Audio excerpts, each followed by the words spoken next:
కృపావార్త కార్యక్రమమునకు స్వాగతం. నేటి ధ్యానాంశము కళ, డ్రీమ్. నేనొక కళ కంటిని. అది నాకు భయము కలుగజేసెను. దానియేలు గ్రంథము 4వ అధ్యాయము 4వ వచనము. I had a dream. It made me afraid. Daniel chapter 4 verse 5.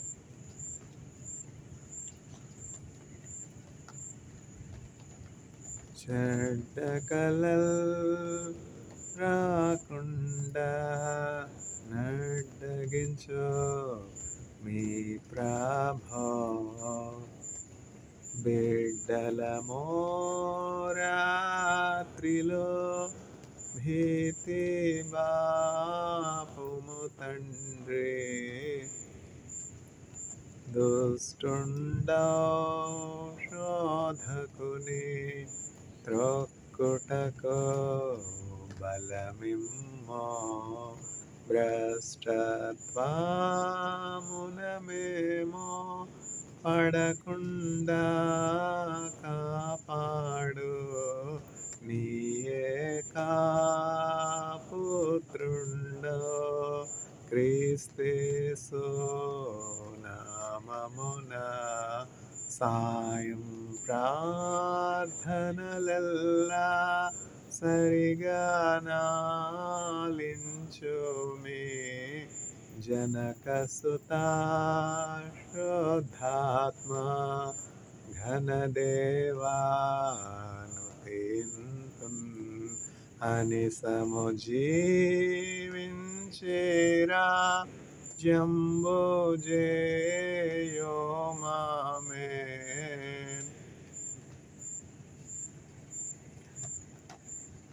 నేనొక కళ కంటిని. ఆ కళ నాకు భయము కలుగజేస్తును. దానియేలు గ్రంథము 4వ అధ్యాయము 4వ వచనం. I had a dream. The dream made me fear, made me afraid, made me afraid. Daniel chapter 4 verse 5.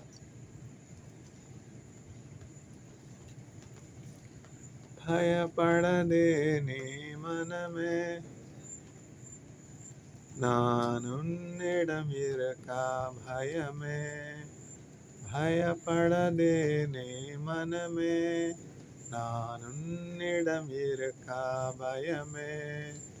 அற்புதங்கள் நான் செய்திடுவேன், அதிசயமாய் உன்னை நடத்திடுவேன்.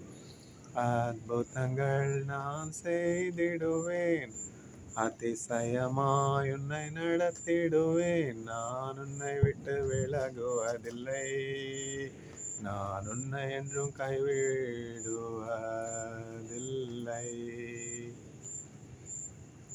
திகையாதே கலங்காதே மனமே, நான் உன்னிடம் இருக்க பயமே. திகையாதே கலங்காதே மனமே, நான் உன்னிடம் இருக்க பயமே. அற்புதங்கள் நான் செய்திடுவேன், அதிசயமாய் உன்னை நடத்திடுவேன். நான் உன்னை விட்டு விலகுவதில்லை, நான் உன்னை என்றும் கைவிடுவதில்லை.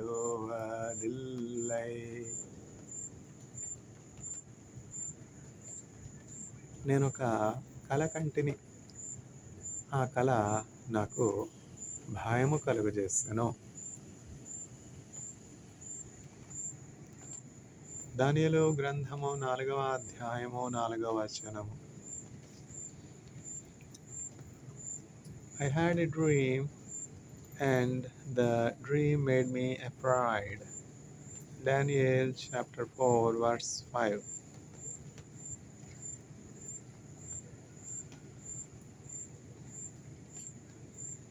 యెహోవా దేవునిగా గలవారే ధన్యులు, ధన్యులు, ధన్యులు, ధన్యులు, ధన్యులు, ధన్యులు, ధన్యులు. యెహోవా దేవునిగా గలవారే ధన్యులు, ధన్యులు, ధన్యులు. నీ వలన బలమునందో వారందరూ ధన్యులు, వారెల్ల వేళలందు ధైర్యముగా జీవింతురు. ధన్యులు, ధన్యులు, ధన్యులు, ధన్యులు, ధన్యులు, ధన్యులు, ధన్యులు, ధన్యులు, ధన్యులు, ధన్యులు. యెహోవా దేవునిగా గలవారే ధన్యులు, ధన్యులు, ధన్యులు.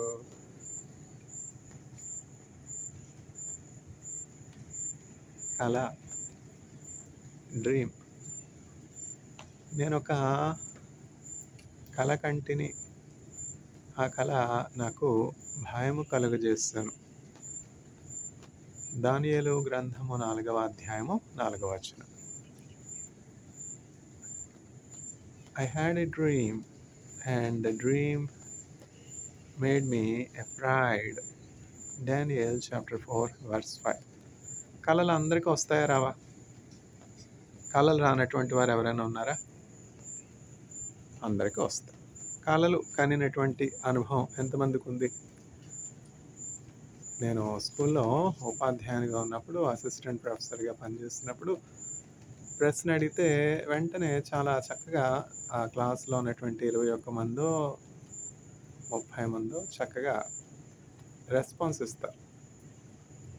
ముఖ్యంగా స్కూల్లో ఉన్నటువంటి పిల్లలు, తర్వాత కాలేజీలో ఉన్నటువంటి యంగస్టర్స్. వాళ్ళ రిఫ్లెక్సెస్ చాలా బాగుంటాయి. వాళ్ళ నర్వస్ సిస్టమ్ కానీ, బ్రెయిన్ ఫంక్షన్ కానీ చాలా యాక్టివ్గా ఉంటుంది. వాళ్ళ కాగ్నిటివ్ ఎబిలిటీస్ చాలా చక్కగా ఉంటాయి. అందుకని అడిగినటువంటి ప్రశ్నను వాళ్ళు వెంటనే గ్రాస్ప్ చేసుకుని, అర్థం చేసుకుని వెంటనే రెస్పాన్స్ ఇస్తారు. ప్రశ్న ఏమిటి? ఎంతమందికి కళలు కనినటువంటి అనుభవం ఉన్నది? అందరూ చేయెత్తారు. మంచిది. ఎంతమందికి ఆ వచ్చినటువంటి కళ జ్ఞాపకం ఉన్నది?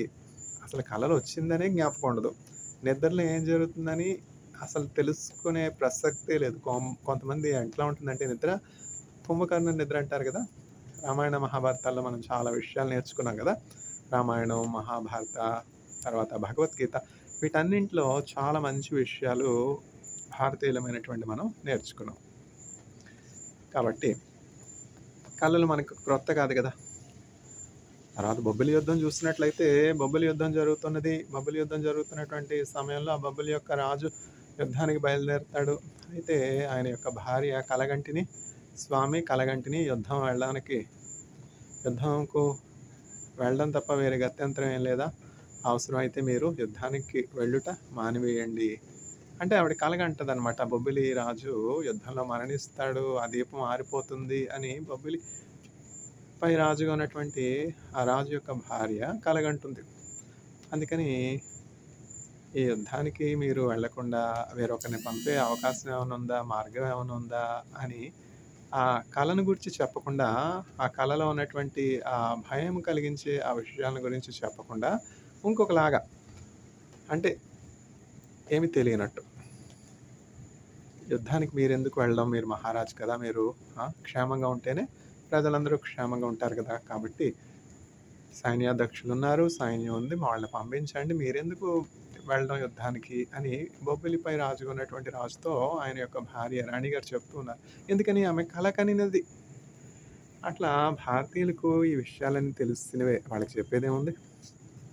అయితే భారతీయుల గొప్పతనం ఏంటంటే ఏ దేశంలోనైనా, ఏ జాతిలోనైనా, ఏ మతంలోనైనా, ఏ ప్రాంతంలోనైనా క్రొత్త విషయాలు, వాస్తవమైనటువంటి విషయాలు, ఉపయోగకరమైనటువంటి విషయాలు ఉంటే వాటిని చక్కగా అబ్జర్వ్ చేసుకుంటారు. అందుకనే కదా ఇస్లాం కానీ, తర్వాత క్రిస్టియానిటీ కానీ ఇండియాలో ఫ్లరిష్ అయింది అంటే మరి ఆ భారతీయుల యొక్క ఔన్నత్యమే గదా! ఎంత గొప్ప ఔన్నత్యం ఉండాలి. మీరు పరాయి దేశస్థులు మీరొచ్చి మాకు బోధించడం ఏమిటని ఎప్పుడు గూడా భారతీయులు ఆంక్షలు పెట్టలేదు. అభ్యంతరాలేమీ వ్యక్తపరచలేదు. భారతీయుల యొక్క ఔన్నత్యం ఏంటంటే, భారతదేశాన్ని పరిపాలించిన రాజుల యొక్క ఔన్నత్యం ఏంటంటే, ఎక్కడ నీతి ఉన్నా, ఎక్కడ ఉపయోగకరమైనటువంటి విషయాలున్నా, ఎక్కడ ఆశీర్వాదకరమైన విషయాలున్నా, ఎక్కడ దేవునికి సంబంధమైనటువంటి జ్ఞానం ఉన్నా, ఆ జ్ఞానాన్ని అబ్సార్బ్ చేసుకుంటారు. తరతరాలకి బోధిస్తారు. అట్లనే ఇండియన్ కల్చరు చక్కగా ఎన్రిచ్ అవుతాం. ఇప్పుడు ప్రశ్నలోనికొద్దాం. అందరూ చేయెత్తారు గదా! అందరూ కలలు కంటారు. కొంతమంది నిద్రలో ఏం జరుగుతుందనేది జ్ఞాపకమే ఉండదు. వీరు ధన్యులు. నిద్ర చక్కగా అలసట వలన చక్కగా నిద్రపోతారు. అసలు నిద్రే రాదు కొంతమందికి. అదేమిటో. టాబ్లెట్లు తీసుకుంటారు. తర్వాత నిద్ర మాత్రలు తీసుకుంటారు. అయినా సరే నిద్ర పట్టనే పట్టదు. నిద్ర రావడం ఒక ఆశీర్వాదం, ఒక వరం. కొంతమందికి అనేకమైనటువంటి మానసిక విచారాలు ఇవి. అయ్యబాబోయ్! నా ఆస్తి ఏమైపోతుందో, నా డబ్బు ఏమైపోతుందో, నా ఎస్టేట్లు ఏమైపోతాయో, నా పొలాలు ఏమైపోతాయో, నా ఇండ్లు ఏమైపోతాయో, ఇదే ఎంతసేపు. నా బ్యాంక్ బ్యాలెన్స్ ఏమైపోతుందో, ఆ స్విస్ బ్యాంక్‌లో పలానా బ్యాంక్‌లో ఎంత అమౌంట్ ఉంది, ఇంట్రెస్ట్ ఎంతొచ్చింది ఈ మంత్, తర్వాత పనామా బ్యాంక్స్‌లో ఎంత అమౌంట్ ఉంది, అన్నీ యూఎస్ డాలర్స్ ఉన్నాయి. దాని మీద ఇంట్రెస్ట్ ఎంతొచ్చిందో ఏమిటో. అయ్యో! ట్రేడ్ మార్కెట్ డౌన్‌గా ఉందే. నేను పెట్టినటువంటి ఇన్వెస్ట్‌మెంట్‌లన్నీ ఏమైపోతాయో. ఫారెక్స్ తర్వాత ఇంటర్నేషనల్ ట్రేడ్ మార్కెట్ అదేమిటంటారు? ముంబైలో ఉంది కదా! ఎక్స్‌చేంజ్. కరెన్సీ ఎక్స్‌చేంజ్ ఉంది కదా! ఇందులో చాలా పెట్టుబడులు పెట్టని ఏమైపోతుందో అని భయం వల్ల కొంతమందికి నిద్ర పట్టనే పట్టదు. ఇట్లా రకరకాల మనుషులున్నారు కదా! అయితే మనం సామాన్యుల గురించి మాట్లాడుకోవట్లేదు. మనం నెబుకద్నెజరు అని రాజుల గురించి మాట్లాడుకుంటున్నాం. నెబుకద్నెజరు అంటే ఇప్పుడు చెప్పాలంటే ఎవరితో పోల్చాలి? ప్రపంచంలో అత్యున్నతమైనటువంటి దేశం ఏది ఇప్పుడు? పైకి కనబడుతున్న యూఎస్. అంతే కదా! లోపల ఎన్ని లొసుకులున్నాయో వాళ్ళకే తెలుసు. ఎన్ని అప్పులున్నాయో వాళ్ళకే తెలుసు. ఎప్పుడు పడిపోతుందో వాళ్ళకే తెలుసు. కానీ పైకి ఒక గాజు బొమ్మలాగా చక్కగా కనబడుతున్నటువంటి దేశం ఏమిటి అంటే, వరల్డ్ నెంబర్ 1 నేషన్ ఏంటంటే, డాలర్ సుపీరియారిటీ ఎప్పుడు పడిపోతుందో మనకు తెలీదు. పడిపోవడం మాత్రం ప్రారంభమైంది. అయితే యూఎస్ అనమాట. అట్లా యూఎస్ మీద అధ్యక్షులైనటువంటి డొనాల్డ్ ట్రంప్ గారిలాగా ఒక అత్యున్నతమైనటువంటి ఆకాశమును అంటుచున్నటువంటి ఖ్యాతి కలిగినటువంటి విఖ్యాతమైనటువంటి దేశం మన చరిత్రలో చూస్తున్నాం. అదేమిటి ఆ దేశం? హిందూ దేశమా? బబులోను దేశం. ఆ దేశం పేరేంటంటే బబులోను దేశం. అఫ్కోర్స్ హిందూ దేశం కూడా చారిత్రాత్మకమైంది. హిందూ దేశంని గురించినటువంటి చక్కని వివరణ కూడా బైబిల్ గ్రంథంలో మనం చూస్తున్నాం. ఎక్కడంటే ఎస్తేర్ గ్రంథంలో మాత్రమే. బైబిల్ గ్రంథంలో 66 పుస్తకాలు ఉన్నప్పటికీ భారతదేశాన్ని గురించినటువంటి వివరణ, రిఫరెన్స్ ఒకే ఒక పుస్తకంలో చూస్తున్నాం. అది ఎక్కడంటే ఎస్తేరు గ్రంథంలో మాత్రమే హిందూ దేశాన్ని గురించినటువంటి రిఫరెన్స్ చూస్తున్నాం. హిందూ దేశం యొక్క ఖ్యాతి, హిందూ దేశం యొక్క వైభవం, తర్వాత హిందూ దేశం ఇంకో చోట ఎక్కడ చూస్తున్నాం అంటే సొలొమోను గ్రంథంలో కూడా మనం చూస్తున్నాం. తర్వాత ఎస్తేర్ గ్రంథంలో, తర్వాత సొలొమోను కాలంలో మనం చూసినట్లయితే సొలొమోను గ్రంథంలో అంటే రాజుల గ్రంథంలో సొలొమోనుని గురించి రాస్తున్నప్పుడు రాజుల గ్రంథంలో ఏమని రాస్తారంటే, సొలొమోను హిందూ దేశం నుంచి ఏమి ఇంపోర్ట్ చేసుకునేవారు? ఐవరీ. ఐవరీ అంటే ఏమిటంటే ఏనుగు దంతాలు. ఎందుకంటే భారతదేశంలో ఏనుగులు ఎంతో ప్రఖ్యాతి కదా! ఆఫ్రికా ఖండంలో కూడా ఉన్నాయి ఎలిఫెంట్స్. ఆఫ్రికా ఖండంలో లేవని, ఇతర ఖండాల్లో లేవని కాదు. భారతదేశం యొక్క ప్రాముఖ్యత ఏమిటి అంటే వైల్డ్ లైఫ్. వైల్డ్ లైఫ్‌లో ముఖ్యంగా ఎలిఫెంట్స్. తర్వాత ఏనుగు దంతాలతో కట్టినటువంటి చక్కని భవంతులు ఇవన్నీ కూడా భారతదేశంలో ఉండేవి. అట్లా సొలొమోను రాజు ఏం ఇంపోర్ట్ చేసుకునేవాడు? ఐవరీ. ఐవరీ అంటే ఏనుగు దంతాలు. చక్కగా సింహాసనానికి ఆయన ఎక్కి వెళుతూ ఉండగా ఇరుప్రక్కల రెయిలింగ్స్ అంటారు కదా! రెయిలింగ్స్ ఇప్పుడు మనం లైబ్రరీలో మెట్లెక్కుతున్న తర్వాత అనేక ఆర్గనైజేషన్స్, యూనివర్సిటీలో మెట్లెక్కుతున్న రెయిలింగ్స్ అంతా ఇప్పుడు దేనితో చేయబడి ఉన్నాయి? స్టీల్. అంతే కదా! స్టీల్, మెటల్‌తో. అప్పుడు ఆ కాలంలో అంటే ఐవరీతో చేసేవారు చక్కగా.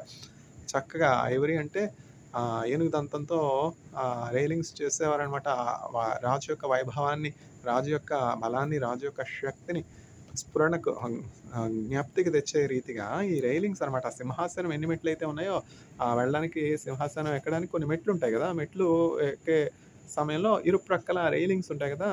ఆ రైలింగ్స్ దేనితో చేసేవారంటే ఐవరీ అంటే ఏనుగు దంతాలతో చేసేవారు. సొలొమన్ కాలంలో కూడా భారతదేశంలో నుంచి చక్కగా ఇంపోర్ట్స్ ఇప్పుడు చూసారా?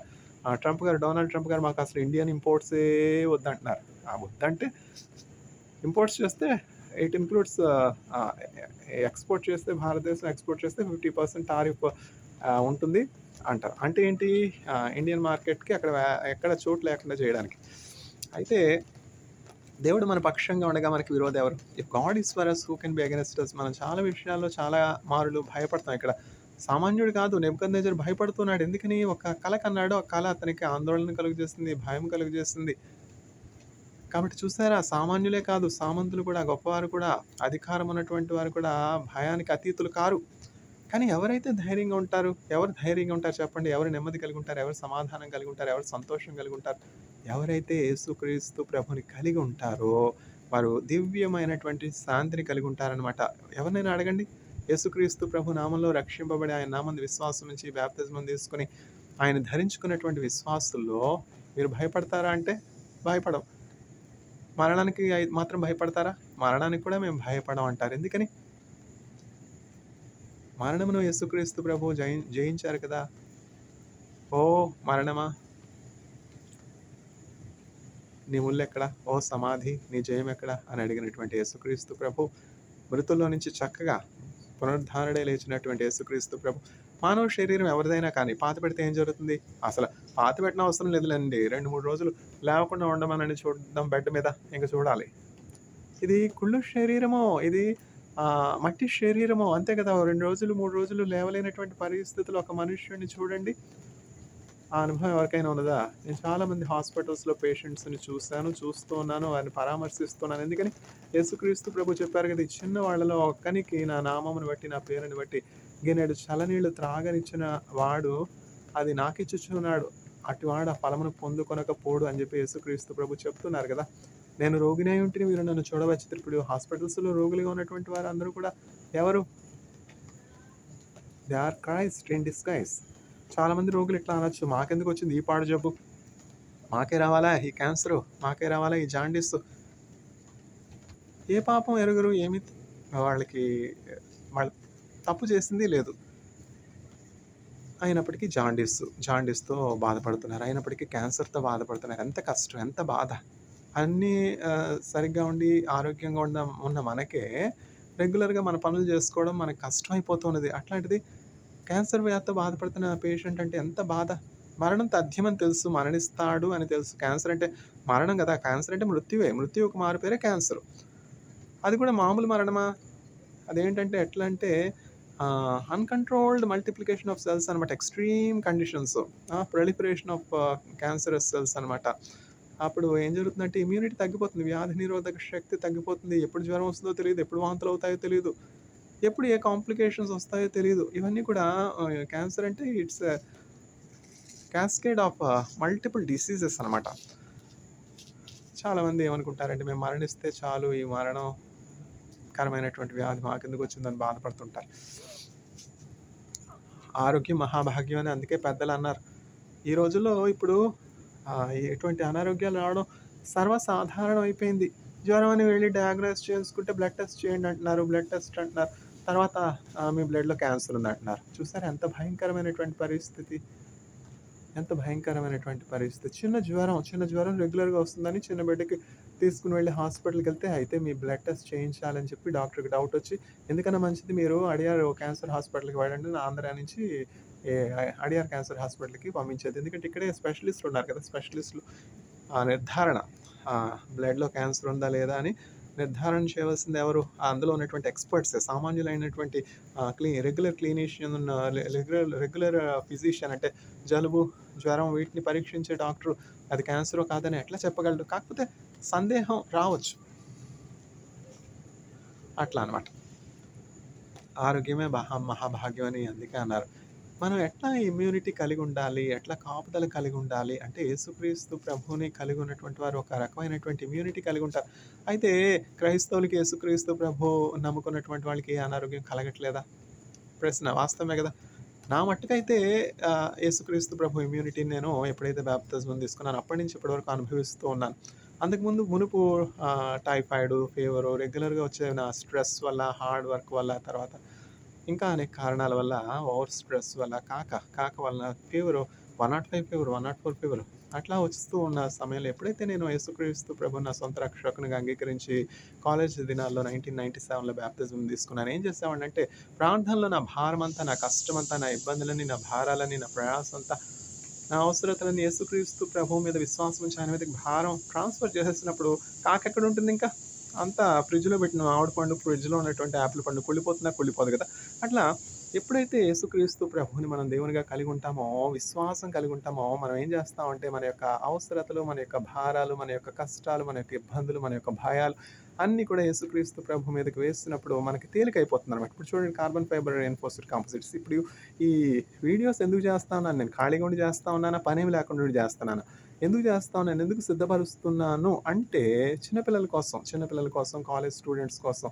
ఎందుకంటే నేను అనేక దేశాలు తిరిగొచ్చాను. అనేక అంటే ఏం లేదులెండి 3 దేశాలు ఎళ్ళొచ్చాను. అక్కడ మంచి సైంటిఫిక్ రీసెర్చ్‌లో మంచి ఎక్స్‌పీరియన్సు. తర్వాత ఐఐటీలో 8 సంవత్సరాలు రీసెర్చ్ చేసి అక్కడ ఎక్స్‌పీరియన్సు పొందుకున్నాను.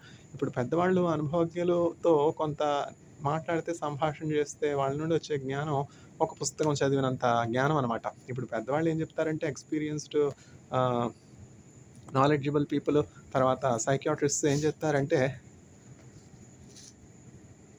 ఇంట్లో ఉన్నటువంటి వృద్ధులతో అంటే తాత, నాయనమ్మ వీళ్ళతో కొంచెం సమయం గడిపితే, ఒక పుస్తకం చదివితే ఎంత జ్ఞానం వస్తుందో, వాళ్ళతో కొద్ది నిమిషాలు మాట్లాడితే అంత జ్ఞానం వస్తుందని చెప్తారు. అంటే వాళ్ళ అనుభవాలు ఒక పుస్తకం అనమాట. 80 సంవత్సరాలు ఈ లోకంలో జీవించారంటే వాళ్ళ దగ్గర పంచుకొనడానికి ఎన్ని అనుభవాలుంటాయి. ఎన్ని ఉపయోగకరమైనటువంటి విషయాలుంటాయి. పలానా మార్గంలో వెళ్ళకూడదు, పలానా మాట మాట్లాడకూడదు, పలానా వాళ్ళతో స్నేహం చేయకూడదు, పలానా ఆహారం తినకూడదు అని ఎన్ని రకాలైనటువంటి విషయాలుంటాయి. ఇవన్నీ కూడా బైబిల్ గ్రంథంలో మనం చదివినట్లయితే మనకు తెలుస్తుంది. ఎందుకంటే వీళ్ళున్నారు కదా! జూయిష్ పీపుల్ ప్రత్యేకత ఏంటంటే వాళ్ళలో కమ్యూనికేషన్ చాలా ఫాస్ట్‌గా ఉంటది. చీమలో ఎంత కమ్యూనికేషన్ ఫాస్ట్‌గా ఉంటదో ఈ జూయిష్ పీపుల్‌లో కమ్యూనికేషన్ చాలా ఫాస్ట్‌గా ఉంటది. ఎవరైనా ల్యాబ్‌లో షెల్ఫ్ దగ్గర ఒక కెమికల్ బాటిల్ ఓపెన్ చేశారంటే ఆ రోజు యుద్ధమే ల్యాబ్‌లో. పలానా ఇండియన్ స్కాలరు ఆ షెల్ఫ్‌లో కెమికల్ బాటిల్ ఓపెన్ చేశాడు. ల్యాబ్ అంతా కూడా ఆహ్, అసిటోన్ స్మెల్ వచ్చేసింది. ల్యాబ్ అంతా కూడా టాల్విన్ స్మెల్ వచ్చేసింది. ల్యాబ్ అంతా కూడా బెంజిన్ స్మెల్ వస్తుంది. అసుర్ ఫర్బిడెన్ అని చెప్పి గోల గోల అనమాట. అట్లా ఎందుకంటే వాళ్ళు చాలా హైజీనిక్‌కి ప్రాధాన్యత ఇస్తారు ఇజ్రాయేలీలు. వాళ్ళు చాలా చక్కగా సేఫ్ ప్రాక్టీసెస్ అనమాట. సేఫ్ కెమికల్ హ్యాండ్లింగ్ ప్రాక్టీసెస్ వాళ్ళు కలిగి ఉంటారు. Safe disposal of chemicals, safe disposal of waste materials. ఇజ్రాయెల్‌లో ఉన్నాను గదా! అందుకని చెప్పి ఇవన్నీ నేను అబ్జర్వ్ చేశాను. అంటే ఇండియన్ ల్యాబ్స్‌లో అట్లా సేఫ్టీ రూల్స్ ఫాలో అవ్వరా అని అడగకూడదు. మనం ఫాలో అయ్యే సేఫ్టీ రూల్స్, మనకున్నటువంటి పరిస్థితులు మనకే తెలుసు కదా! తర్వాత అట్లా అంటే షెల్ఫ్‌లో కాకుండా ఇంకెక్కడ ఓపెన్ చేస్తారు? అంటారు మన ఇండియన్స్. ఫ్యూమ్ హుడ్ ఎందుకు మరి? ఫ్యూమ్ హుడ్ లేదు ల్యాబ్‌లో.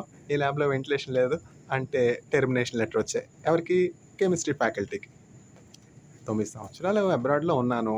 నా నా వర్క్ పెర్ఫార్మన్స్, నేను పనిచేసే విధానం, నేను ఇచ్చే ఇన్‌స్ట్రక్షన్సే ఆ ఎక్స్‌పీరియన్స్‌ని డూస్ అండ్ డోంట్స్‌ని తెలియపరుస్తోంది కదా! నేను మళ్ళా డూస్ అండ్ డోంట్స్ అని సెపరేట్‌గా రాయాలా? ఆ రీసెర్చ్ స్కాలర్స్‌కి నేను ల్యాబ్‌లో ఎట్లా టీచ్ చేస్తానో అవే డూస్ అండ్ డోంట్స్. ఆ పిల్లలు ఫాలో అవుతున్నారు. అది చాలు. పెద్దవాళ్ళకి ఎక్కడ చెప్తాం? కుక్క తోక వంకర అంతే కదా! కుక్క తోకకి ఒక రాయి కట్టామనుకోండి, ఆ రాయి అట్లా ఉంటుందా? ఆ రాయి ఉన్నంత సేపే ఆ తోక నిలువుగా ఉంటది. ఆ రాయి కింద పడిపోతే ఏం జరుగుతుంది? ఆ కుక్క తోక వంకర మళ్ళా ఆ! అందుకని చెప్పి ఈ ఏమిటది అంటారు? ఏవో ప్రొఫెసర్‌షిప్‌లు వచ్చాయి కదా! ఇప్పుడు. ప్రొఫెసర్ బై ప్రాక్టీస్ అంటారు. అసోసియేట్ ప్రొఫెసర్స్ అంటారు. ప్రొఫెసర్స్ అంటారు. వాళ్ళ ఇష్టం వాళ్ళకి ఎవరికి ఇష్టమైతే వాళ్ళకి ప్రమోషన్‌లు ఇస్తారు. డెసిగ్నేషన్స్ పెంచుకుంటారు. వాస్తవమైనటువంటి నాలెడ్జ్ ఉన్నటువంటి వాళ్ళు ఆహ్, వాళ్ళ అప్రోచ్ చాలా డిఫరెంట్‌గా ఉంటుంది. వాళ్ళు నెక్స్ట్ జనరేషన్ ఆఫ్ రీసెర్చర్స్‌ని తయారు చేయడానికి వాళ్ళకున్నటువంటి జ్ఞానాన్ని, సమయాన్ని స్టూడెంట్స్‌తో పంచుకుంటూ ఉంటారనమాట. వాళ్ళ అప్రోచ్ చాలా డిఫరెంట్‌గా ఉంటుంది. పేరు కోసం, ప్రఖ్యాతి కోసం, తర్వాత అఫీషియల్స్ ముందు మెప్పు కోసం, మీటింగుల్లో, సభల్లో సన్మానాల కోసం సెపరేట్ మీటింగ్స్ కండక్ట్ చేసి ఆర్గనైజ్ చేయరు గానీ, రెగ్యులర్ ల్యాబ్ క్లాసెస్‌లోనే వాళ్ళకున్నటువంటి ఎక్స్‌పీరియన్స్‌ని రీసెర్చ్ చేస్తూ పిల్లలతో షేర్ చేసుకుంటారనమాట. నెక్స్ట్ జనరేషన్ ఆఫ్ స్టూడెంట్స్‌ని ఇవి చేయొచ్చు, ఇవి చేయకూడదు. ఇప్పుడు నేను కండక్ట్ చేసిన ల్యాబ్ క్లాసెస్ ఒక్కొక్కటి ఇప్పుడు అన్నీ కూడా సీసీ కెమెరాలున్నాయి గదా! చూస్తే అందులోనే మంచి ఏవి డూసో, ఏవి డోంట్సో ఇన్‌స్ట్రక్షన్స్ అన్నీ గూడా అందులోనే ఉంటాయి. ఎట్లా వేస్ట్ మేనేజ్ చేయాలో, ఎట్లా వేస్ట్ డిస్పోజల్ చేయాలో, ఎట్లా కెమికల్స్ హ్యాండిల్ చేయాలో ఒక్కొక్క ల్యాబ్ క్లాస్‌లో ఏ రకమైన ఇన్‌స్ట్రక్షన్స్ ఇచ్చానో, టీచింగ్స్ ఇచ్చానో స్టూడెంట్స్‌కి తెలుసు, నాకు తెలుసు. అంతే గదా! ఈ పేరు పెట్టుకున్నటువంటి ప్రాక్టీస్ బై ప్రొఫెసర్ అంటారు. తర్వాత ప్రొఫెసర్స్ అంటారు. మేనేజర్స్ అంటారు. వీళ్ళు ఆ క్లాస్‌లో ఉండిందెప్పుడసల? ఈ అడ్మినిస్ట్రేషన్ వర్కే సరిపోయే. క్లాస్‌లో పిల్లలకి బోధించిందెక్కడ? వాళ్ళకి గోడ మీద ఉన్నటువంటి డూస్, డోంట్సే కావాలి. క్లాస్‌లో బోధించే డూసు, డోంట్స్ అసలు అవసరమే లేదు. ఏమిటి? గర్వం, అతిశయం. నా దగ్గర కదా పనిచేస్తున్నాడు. ఎవరు అసోసియేట్ ప్రొఫెసరు, ఎవరు ప్రొఫెసర్? ఎవరు అసిస్టెంట్ ప్రొఫెసరు, ఎవరు ప్రొఫెసర్? ఎవరికి ప్రమోషన్ ఉండాలి, ఎవరికి డిమోషన్ ఉండాలి? నీచులు. అందుకే ఈ దుస్థితిలో ఉన్నాం.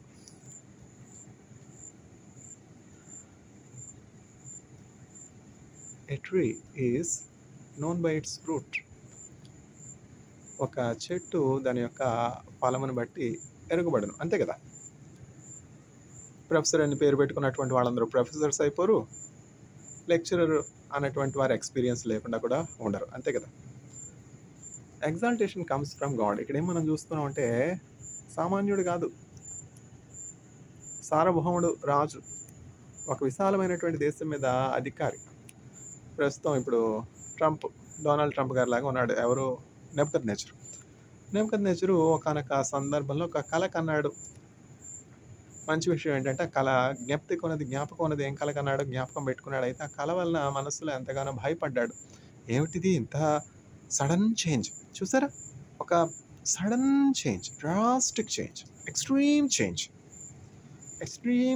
ఏమిటా కల అంటే చూడండి, ఒక ఆకాశం అంటుచున్నటువంటి ప్రాంతం నుంచి ఒక గ్రద్ద చాచబడినటువంటి చేతులతో ఎవరో దాన్ని షూట్ చేసినట్టు అట్లా పడిపోతూ ఉన్నది. ఎంతో వేగంగా అత్యున్నతమైనటువంటి ఆకాశం నుంచి పడిపోతూ ఉన్నది. భూమి మీదకి పడిపోతూ ఉన్నది.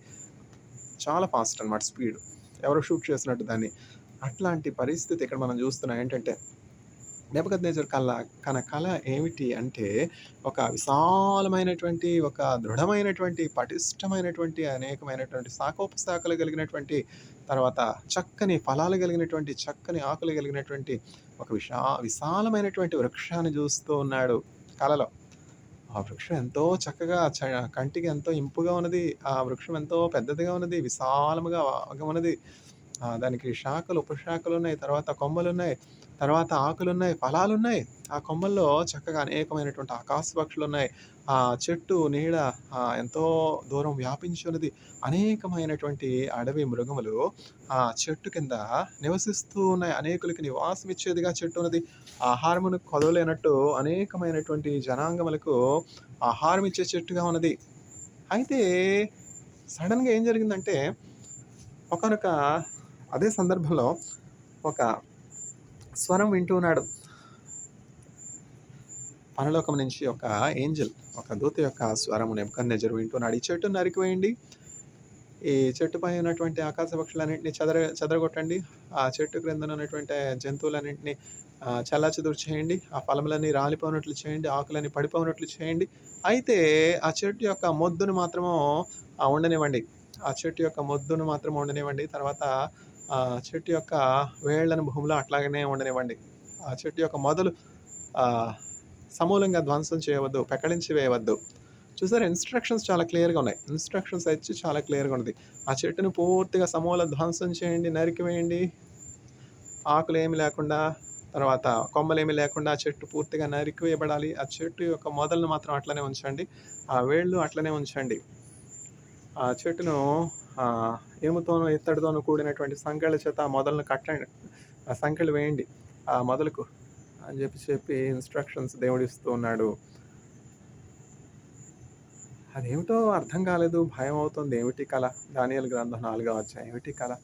అని చెప్పి నెబుకద్నెజరు ఐగుప్తు కాదిది. బబులోను.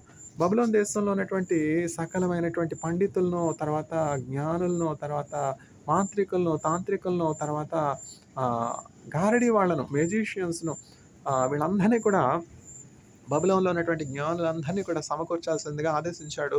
వాళ్ళందరూ కూడా వచ్చారు. వచ్చినప్పుడు వాళ్ళందరికీ కూడా ఆయన కల చెప్పాడు. ఆ కల యొక్క భావం చెప్పాలి అని చెప్పి అడిగినప్పుడు అక్కడ ఉన్నటువంటి గారడీ వాళ్ళే గాని, విద్వాంసులే గాని, పండితులే గాని, మాయ తంత్రాలు, మంత్రాలు చేసే మాంత్రికులు గాని ఎవరికీ అంతు పట్టట్లేదు. ఏమిటి చెట్టు? చెట్టేమిటి? ఫలాలేమిటి? ఆకులేంటి? పక్షులేమిటి? జంతువులేంటి? ఇదసల ఏదో వచ్చిందనుకోండి. కల వచ్చింది. ఎంతగా తీసుకోనాలా? ఎంతగా సీరియస్‌గా తీసుకోవాలా రాజుగారు? రాజుగారికి వేరే పనేమి లేదా? మా పని చెడగొట్టడం ఎందుకు? ఇందులో ఏముంది? చెట్టు. రోజు చూసే చెట్టేగా. ఫలాలు. రోజు చూసే ఫలాలేగా. ఆకులు, కొమ్మలు. చెట్లుకి ఆకులు, కొమ్మలు ఉండకడా? ముత్యాలు, పగడాలుంటాయా? పిచ్చి కాకపోతే. అని చెప్పి చాలామంది ఈ దర్శనాన్ని అంటే ఈ కళని చాలా తేలిగ్గా తీసుకున్నారు. అయితే దాని యొక్క భావము వారికేమి తెలియలేదు. ఎందుకంటే ఇప్పుడు చూడండి ఈ కళలు భవిష్యత్తును గురించినటువంటి విషయాలను అంటే రాబో దినముల్లో, సంవత్సరంలో జరగబో విషయాలను గురించి నా సందేశాన్ని ఇవ్వడానికి these are higher levels of communication God chooses to reveal things to the people of the world.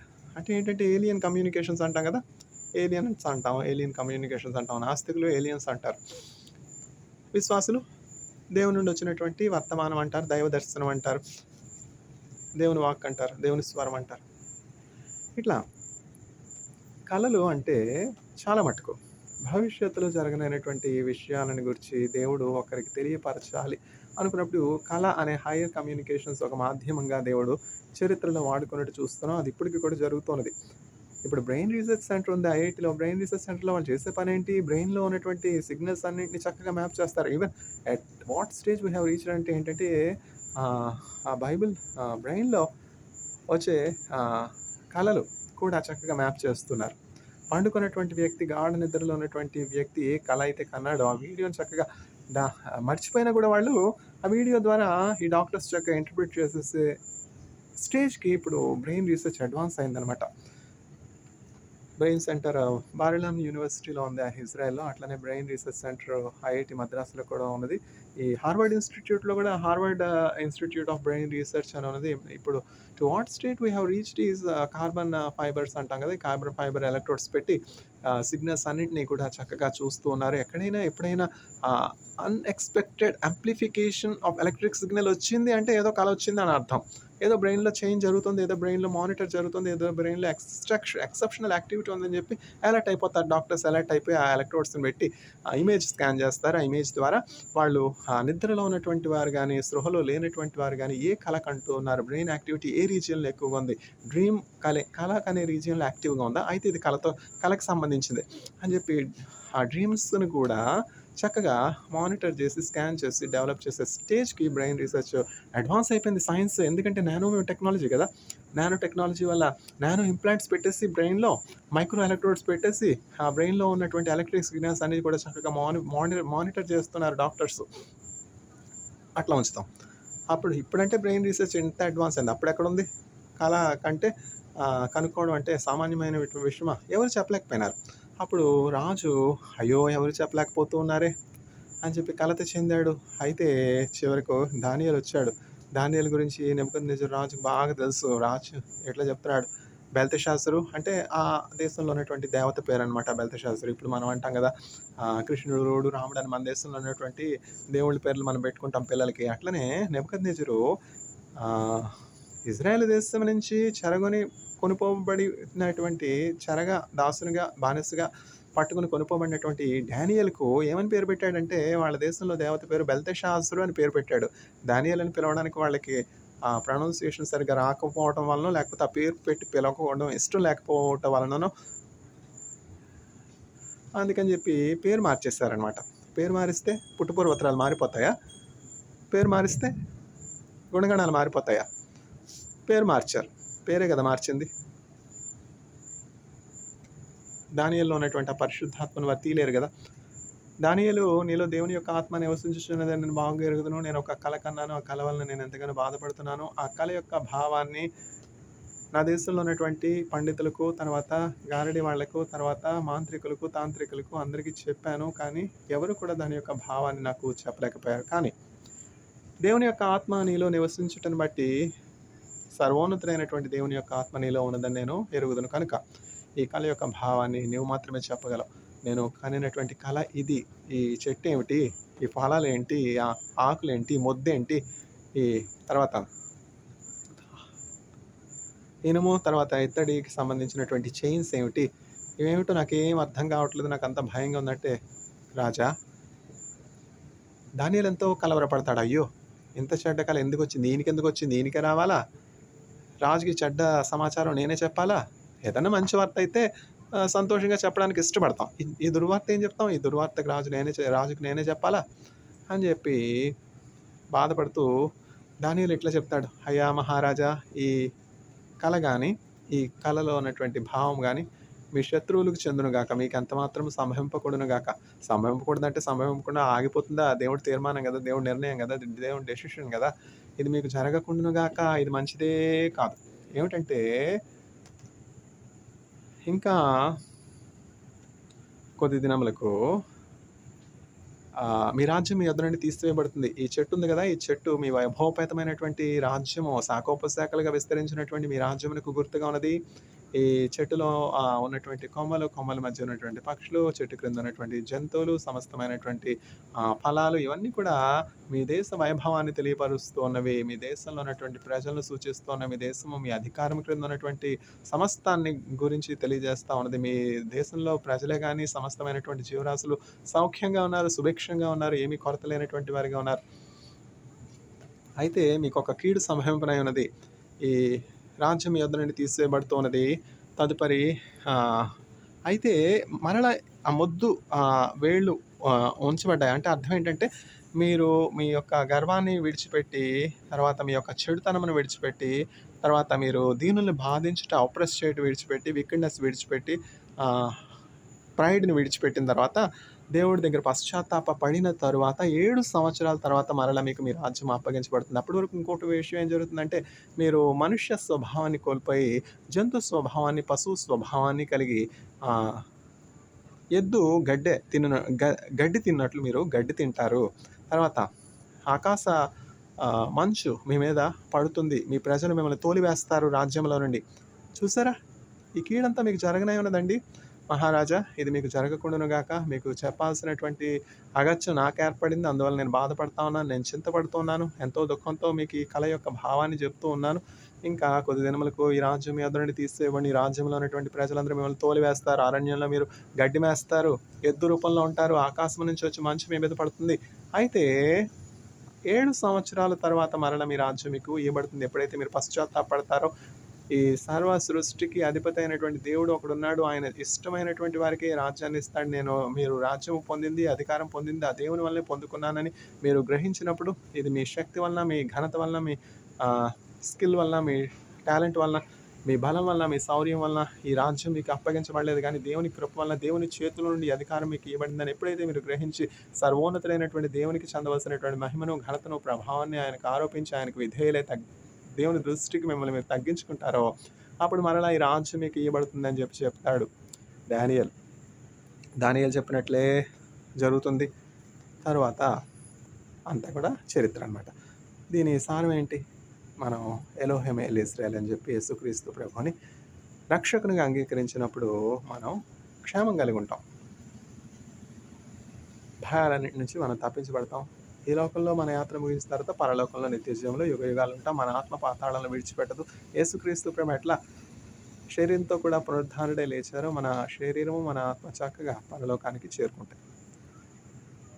దేవుడు తన పరిశుద్ధ వాక్యం దీవించును గాక. ఆమేన్.